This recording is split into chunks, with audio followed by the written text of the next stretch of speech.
Saúdo a todos com a paz do Senhor. Esta paz é abrangente a todos que estão nos acompanhando por meio das redes sociais, em todo o mundo. E já aproveito para transmitir um abraço a todos, amigos que estão na Ásia, na América Central, na Europa, na América do Norte. E muitos me contactaram dizendo que estariam online. Pastor Sarafim, família, um abraço a todos. Eu quero aproveitar para ler o texto que está inserido no Evangelho do Senhor Jesus, em Lucas, capítulo 13, versículos de 6 a 9. Eu estou usando a versão Peshitta, mas eu quero ler no telão para lermos em um só sentido. E dizia esta parábola: um certo homem tinha uma figueira plantada na sua vinha ou horta, e foi procurar nela fruto, não achando, e disse: vinhateiro, eis que há 3 anos venho procurar fruto nesta figueira e não o acho. Corta, por que está ocupando ainda a terra inutilmente? E respondendo ele, disse-lhe: Senhor, deixa este ano, até que eu a escave em redor e a esterque. E se der fruto, ficará. E se não, depois a mandarás cortar. Amém? Permita virar as costas pela leitura, que o dali está muito longe. E quero pedir que aqueles que assim podem fazê-lo, tornem os vossos assentos. Muito obrigado pelas orações. Quero agradecer a Deus pelo privilégio de mais uma vez participar das festividades, das celebrações dos Gideões, conhecedor da minha pequenez e a envergadura do evento. Quero agradecer esta confiabilidade ao pastor Niltinho, pastor presidente da Convenção Catarinense, com toda a diretoria, ao pastor Zilmar, com a irmã Inês, muito obrigado, pastor Adriano, irmã Roberta, em vossos nomes, externo a minha gratidão a toda a coordenação dos Gideões, toda a diretoria desta honrada igreja e, obviamente, a toda a membresia, toda a igreja. Muito obrigado. Quero agradecer a Deus e reverenciar os amigos, os meus pares que me antecederam, que irão me suceder na ministração da palavra. Reverencio-os. São homens que ontem mesmo à noite eu não dormi, porque está entre esses 50 relacionados. Eu não mereço isto e fiquei muito emocionado. Reverencio a todos e gostaria de abraçá-los, mas quero usar o nome do pastor Carlos de Jesus, sua família, para externar esta gratidão a todos os demais, aos amigos. Tem muitos amigos aqui presentes, os irmãos hão de entender, mas o pastor Jaziel, meu amigo, o pastor Alberto, pastor Fagundo e tantos demais, em nome deles, externo a todos os demais amigos, pastor Taranto, que Deus abençoe a vós, ao Murilo, com a irmã Cláudia, que sempre, quando eu estou, eles cuidam de mim. Obrigado, amigos. E também agradecer aos meus pastores que permitiram-me estar aqui, pois eu não viajo, não saio sem a permissão deles. Como também quero mandar um beijo, um abraço para minha querida esposa, irmã Marilza, que não pôde vir. Eu peço até oração, que há cerca de 4 a 5 anos ela está em um tratamento de saúde, um cisto no cérebro, e não é aconselhável ela andar de avião, por isso que ela não tem me acompanhado, e faz uma falta danada. Quero mandar um beijo para ela, para minha família, como a todos os irmãos alagoanos. Queridos, eu quero fazer um pedido em nome de um amigo em comum que nós temos. Pastor João Aguiar me pediu para que fizesse um pedido a vós, que orem por ele. Tantos que estão presentes como os que estão nos assistindo, que ele está precisando de um milagre, que Deus intervenha na sua saúde. Queridos, tomando por base o texto, eu quero trazer uma mensagem neste culto, neste congresso missionário. E a palavra de missões, respeitando todos os pensamentos contrários, mas na minha visão ela é conscientização. E como a proposta temática está no tempo presente, colheita final, é impossível eu entender o presente sem me reportar ao passado. Por isso que eu quero, dentro da proposta temática, reportar-me ao passado. Quando nós analisamos entre as 3 principais árvores relacionadas na Bíblia, as mais relacionadas, está a figueira. E a figueira é símbolo de relacionamento. E dentre este símbolo de relacionamento, ela tem um papel importante para o tempo presente.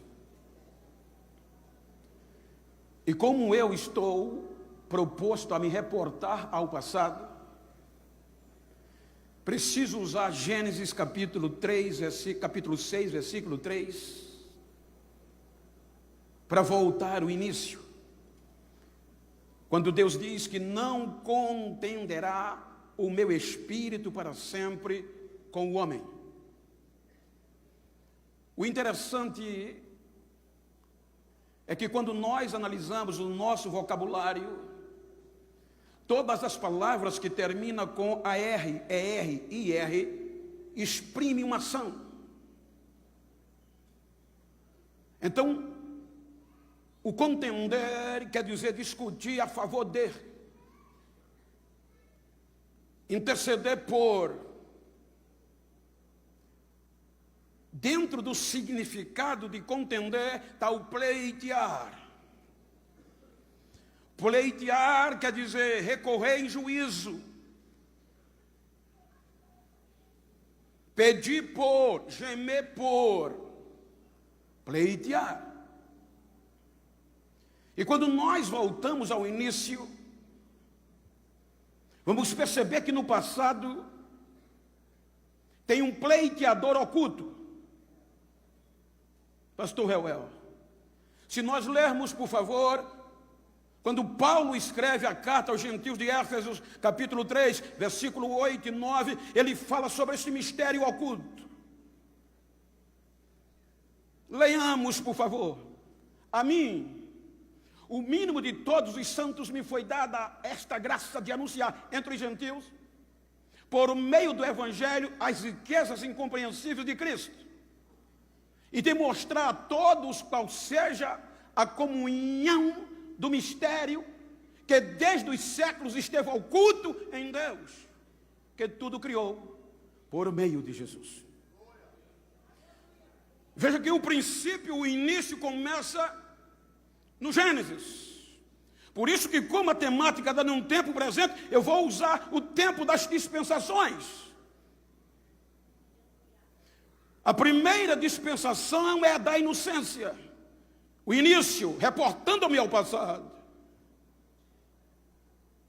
E neste tempo, porque a colheita final é um período de tempo, então no primeiro tempo, no primeiro ano, na primeira dispensação, que vai do capítulo 1 ao 3,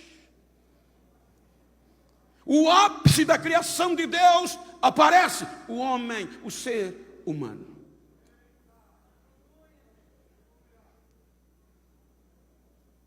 Quando nós debruçamos-nos do capítulo 3, vem a fraqueza humana.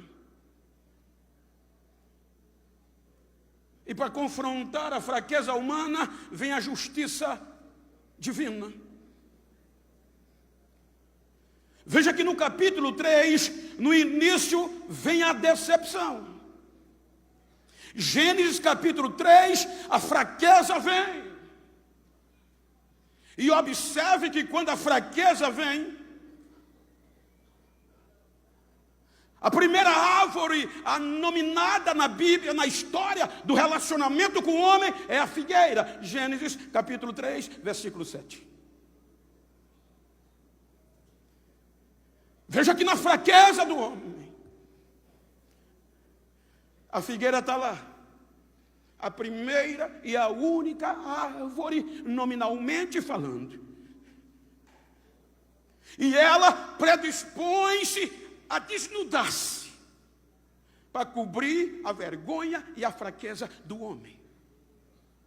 Gênesis capítulo 3, versículo 7. Perceberam que estavam nus e cozeram folhas de figueira e fizeram para si aventais. A primeira árvore no início, reportando o meu passado, é a figueira. Relacionamento. Ela se doou, ela deixou ser desnudada, tirando as suas folhas para intervir, cobrir a vergonha e a fraqueza do homem. Agora, ela vai dar sustentação. Então, quando a justiça divina vem, aí você vai ver que entre a justiça e a fraqueza tem alguém pleiteando, ocultamente, porque a justiça dizia, elimina, corta na raiz. A fraqueza, a tragédia, a colisão foi terrível. Aí você vai entender nas entrelinhas que chega um pleiteador propiciando. A justiça vem com toda a ira. E a palavra propiciação, no contexto bíblico, é aquilo que aplaca a ira. Então, entre a nossa fraqueza e a ira da justiça, tem alguém, ocultamente, dizendo, desiste dele, não.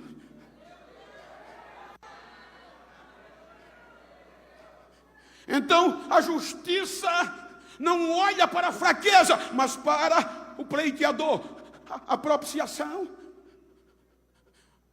E Deus diz, está certo. Mas ele não pode ter relacionamento comigo com este dano.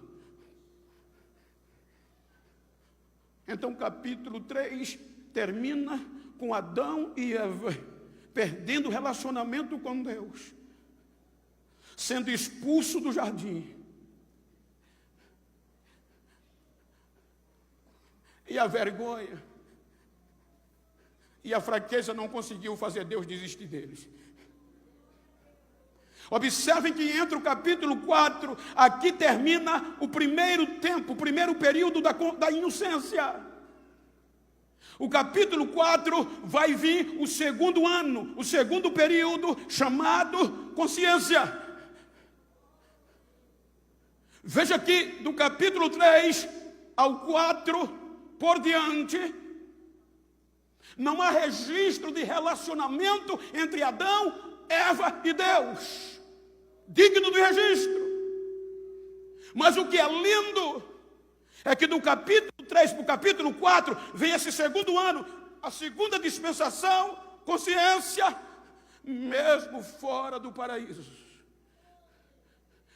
mesmo fora do jardim, mesmo sem a história registrar Adão e Eva se relacionando com Deus, no capítulo 4 começa dizendo, Adão conheceu Eva e ela concebeu e gerou um filho e chamou de Caim. Alcancei de Deus um varão.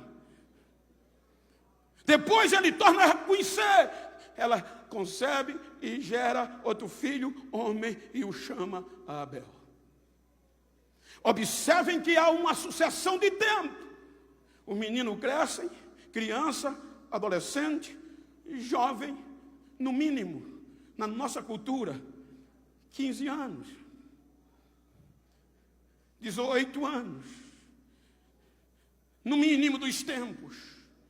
O interessante é que Adão e Eva, mesmo sem a história registrar, eles conseguem impregnar no coração e na mente dos meninos relacionamento com Deus.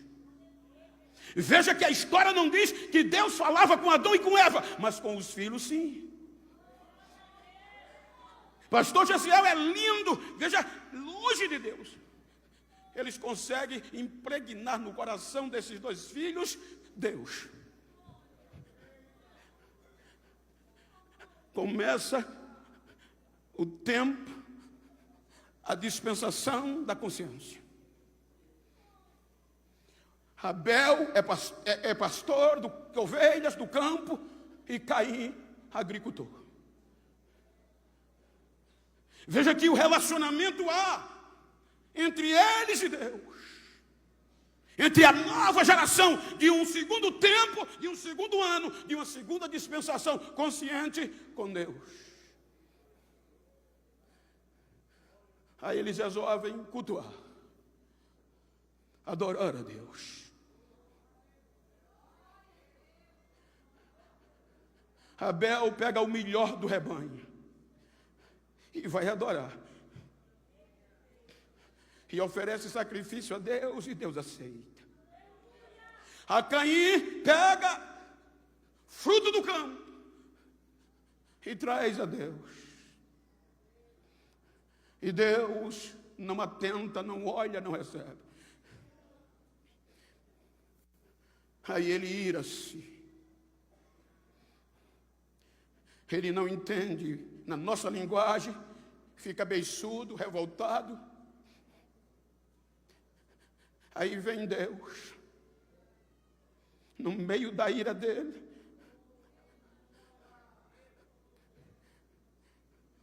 e no capítulo 4, salvo engano, versículo 7, salvo engano, aí Deus diz: por que você está com raiva? Veja que o relacionamento era íntimo, da geração, da consciência, do ano da consciência. Se tu fizeres o bem, não serás aceito. Mas se tu fazes o mal, vigia, porque o pecado jaz à porta. E se tu não vigiar, ele vai te dominar. Mas é importante que você domine sobre ele. Deus advertiu Caim. Mas Caim, por esta ira, vai oferecer, vai fazer e cometer um crime pior do que o pai. Eu tive analisando para você entender, se nós fôssemos julgar, se Caim fosse julgado na visão do Código Penal brasileiro, segundo o artigo 121, é crime qualificado. O crime de Caim, veja que tem diversas circunstâncias agravantes dentro do Código Penal, no artigo 121. Olhando para o seu entendimento, no artigo 121, se fossem julgar ali, primeiro, motivo torpe. A inveja é um sentimento vil e desprezível. Segundo, meio cruel, requinte de crueldade. O capítulo 4 não tem detalhe, mas pela gravidade da moralidade do crime, ele usou requinte de crueldade com o irmão. Em terceiro, dissimulação. Ele leva o irmão ao campo de forma traiçoeira. E isto está em crime qualificado. Quando você vai para as circunstâncias agravantes, é pior, porque você vai encontrar o crime que ele fez. Parentesco próximo. Ele cometeu um fratricídio, ele matou o irmão. Segundo, motivo fútil, mas agravantes. A inveja é motivo insignificante para o cometer um crime. E terceiro, ausência de arrependimento. Aí o crime dele está enquadrado na visão do Código Penal brasileiro, só para você entender, no artigo, se ele fosse julgado hoje, 121 do Código Penal. Veja que quando ele comete o crime, a justiça vem da terra, o sangue de Abel que é justiça. Aí Deus aceita a denúncia do sangue e vem interrogar o fratricídio. E pergunta: onde está o teu irmão? Ele não se arrependeu, ele diz: porventura sou eu guardador do meu irmão, eu sei lá onde ele está. Não se arrepende. Se nós lermos o artigo 61 do Código, ele está falando da dosimetria do crime, da pena. Então, na ótica do Código Brasileiro, a dosimetria da pena diz que o crime de Caim, ele é de 12 a 30 anos de reclusão, no cálculo da pena. E na justiça divina, pelo sangue de Abel, é condenação eterna. Aí ele diz: eu sei lá. Aí Deus diz: o sangue do teu irmão está clamando a mim. Que é justiça.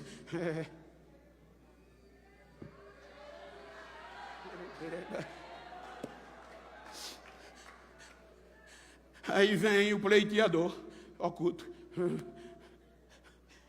e vai atenuar a pena. Ele fica entre Caim e a justiça divina.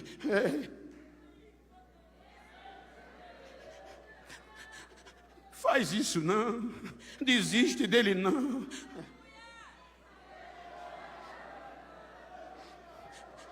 Veja que Caim, ele percebe e ele diz: o meu pecado, o meu crime é maior do que o que eu possa ser perdoado. O Senhor agora disse, veja que a pena é atenuado. Em vez de condenação eterna, Deus diz: agora maldita é a terra por tua causa. Tu vai andar como vagabundo, errante e sem a minha presença. Aí ele diz: não, agora eu vou andar errante, vagabundo, fora da tua presença. Quem me vê vai me matar. Aí o pleiteador diz: diminui mais. Aí Deus diz: pronto, não é assim. Eu vou botar um sinal em você. Ninguém vai tocar em você.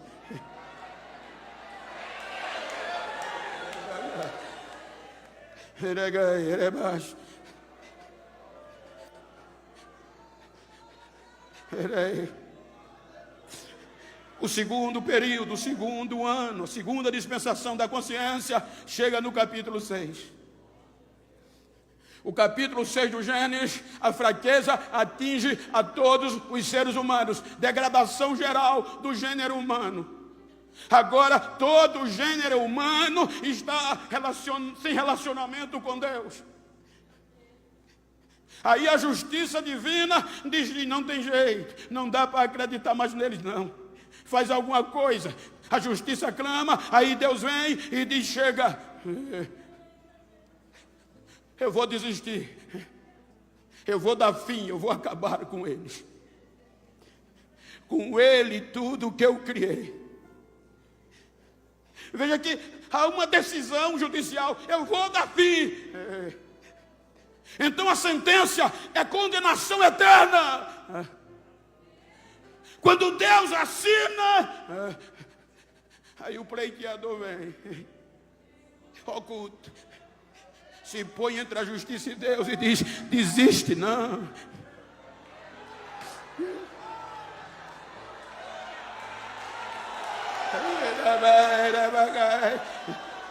Desiste não. Ele consegue atenuar a pena de novo. Aí Deus diz: está certo, mas o meu espírito não vai interceder, provocar-me, não vai defendê-lo para sempre. Vou diminuir, mas os anos dele de vida será só 120. Mas não condenou. eternamente. A sentença é cumprida e 8 almas.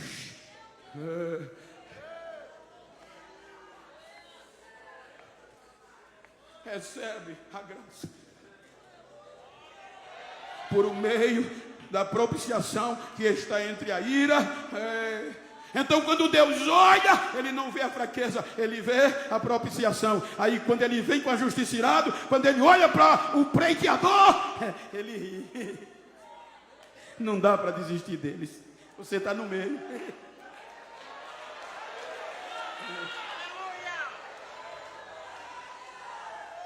Termina o segundo tempo, segundo ano, segunda dispensação, segundo período de tempo. A consciência. Aí veja que o terceiro ano, terceiro tempo, já que o tema está em um tempo presente, período de tempo. Aí vem o capítulo 8 do Gênesis.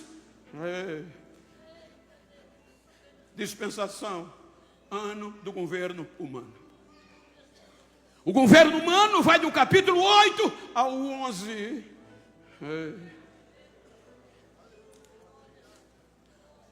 Aí agora tem um recomeço. Dentro, obviamente, eu estou usando o termo ano para dar sentido e o seu entendimento, mas dentro de um período, o terceiro período, a terceira dispensação, o terceiro ano, para melhorar o seu entendimento, é o governo humano. E como é que eles terminam? Sem relacionamento. Confusos. Mas Deus não desiste. Aí a partir do capítulo 12, começa o quarto ano, o quarto período. Primícias. A partir de aqui, começa o período, a dispensação da promessa, que vai de Abraão a Moisés. Então veja que é no quarto período, no quarto tempo, na quarta dispensação, que o ser humano vai ser consagrado a Deus. Por meio da circuncisão. Os 3 anos passados estão lá. Mas os 3 períodos, os 3 anos primeiros, incircuncisos. Não consagrados a Deus. Agora vem o projeto de resgate. O projeto para reatar o relacionamento. E pelo relacionamento, atrair os incircuncisos a Deus.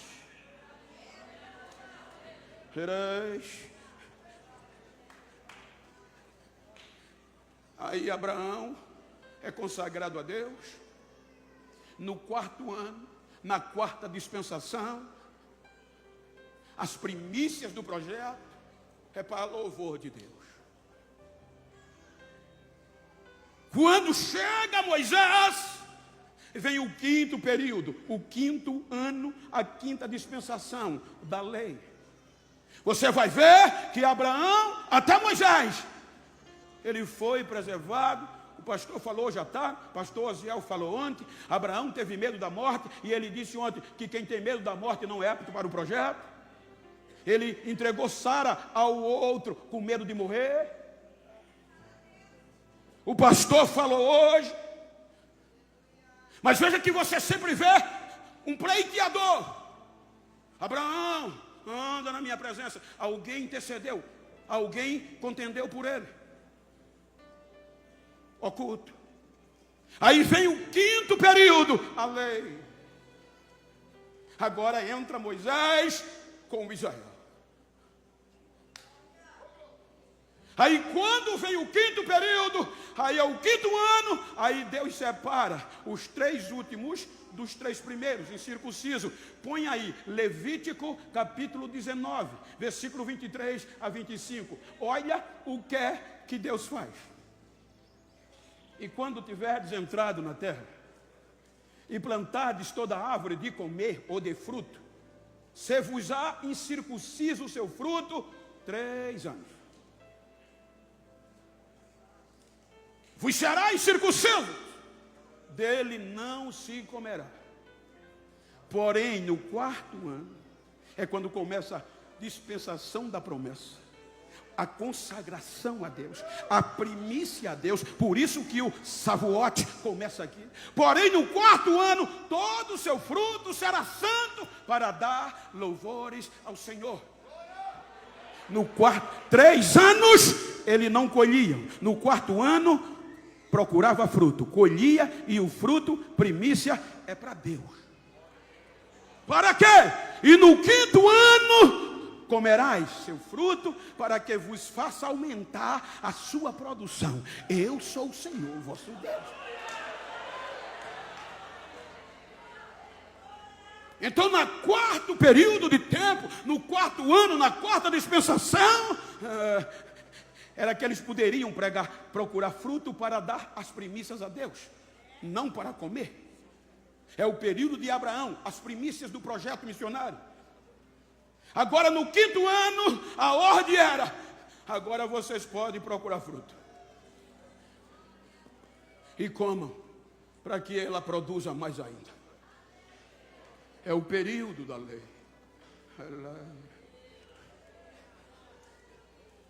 Eles pedem o relacionamento.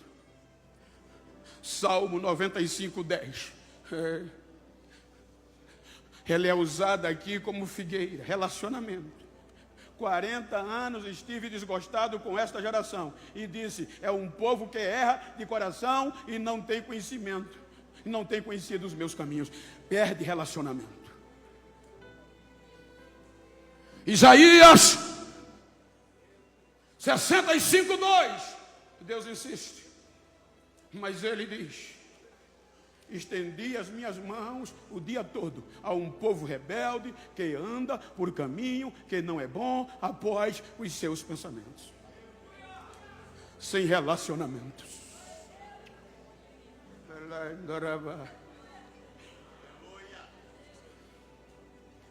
Aí vem o penúltimo dos profetas do 5º ano, do 5º período da 5ª dispensação. Malaquias. Olha o que Deus faz. Olha o lamento de Deus.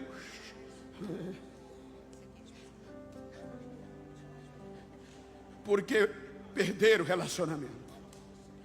Malaquias capítulo 1 é relacionamento. Aí o que é que Deus diz em Malaquias 1? O peso, a responsabilidade, a dureza da palavra do Senhor. Olhe para mim, por favor. O peso da palavra do Senhor contra Israel, por intermédio de Malaquias. Aí o versículo 2, o que é que Deus diz? Eu vos tenho amado, diz o Senhor, e vós dizeis: em que nos tem amado? Aí Deus diz: eu odiei Esaú para amar vocês. Aí, salvo engano, versículo 6,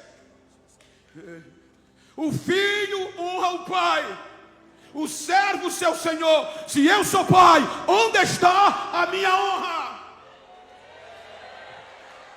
E se eu sou Senhor, onde está o meu temor? Diz o Senhor dos Exércitos a vós, ó sacerdote, que desprezais o meu nome, e vós dizeis: em que nós temos desprezado? Ou seja, Israel não se declara culpado. Ele quer tapar os olhos de Deus. Ele não se arrepende.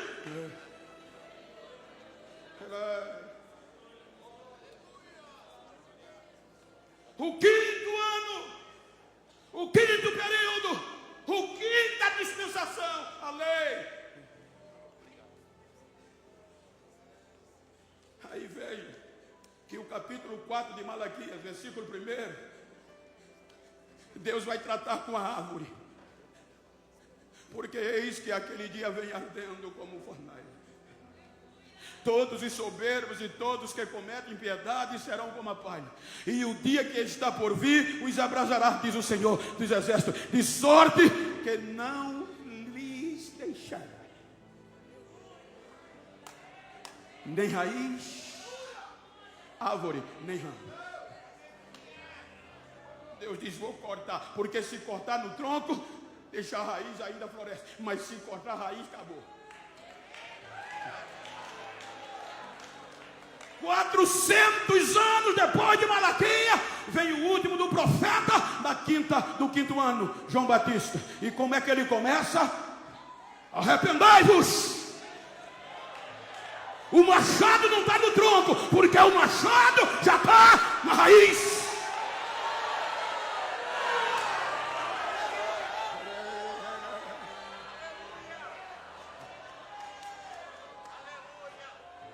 Aí quando o machado já está na raiz, aí Deus diz: vou cortar. Aí o pleiteador sai do oculto e se revela.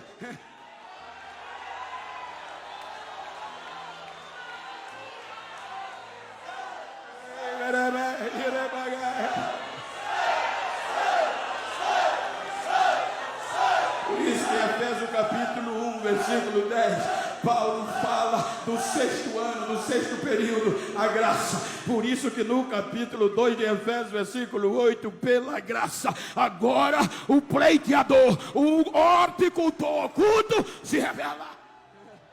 Sai do oculto e se revela. Para que? Pleitear em favor de Israel.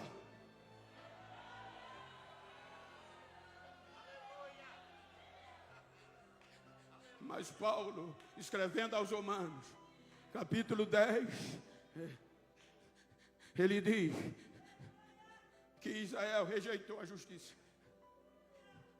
Romanos 10, salvo engano, primeiro, preferiu a sua própria. Irmãos, o bom desejo do meu coração é a oração de Deus por Israel e para a sua salvação. Por quê, Paulo? Porque lhes dou testemunho do que tem zelo de Deus, mas não com entendimento. Versículo 3. Porquanto, não conhecendo a justiça de Deus e procurando estabelecer a sua própria justiça, não se sujeitou à justiça de Deus.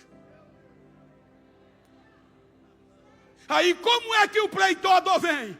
Arrependam-se. Arrependam-se. Salvo engano, deixa eu ver se a mente lembra. Mateus 23, 37. Mateus 23, 37. Olha o que é que ele diz. Ó Jerusalém. Ele chora. Ó Jerusalém. Ó Jerusalém que mata os profetas e apedreja os que são enviados a ti.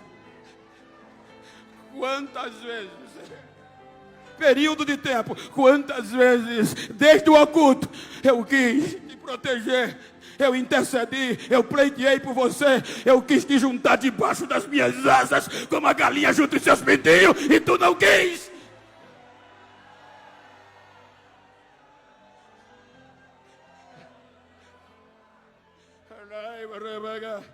Vejam que a parábola, quando Lucas termina a narrativa do capítulo 12, ele está falando das últimas coisas, de arrependimento. Quando Lucas registra o capítulo 3, Truvão, meu amigo,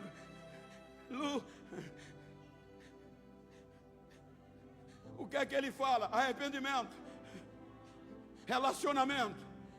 Porque o capítulo 13 começa dizendo que alguns vieram dizer a ele: Jesus, o senhor está sabendo o que Pilatos fez? Ele matou os galileus e misturou o seu sacrifício com os seus próprios sangue. Ou seja, o contexto histórico cultural diz que os galileus, um grupo de galileus, saiu da Galileia e veio para Jerusalém adorar, matar os seus animais em adoração e oferecer sacrifício, porque era o tempo ainda do quinto ano.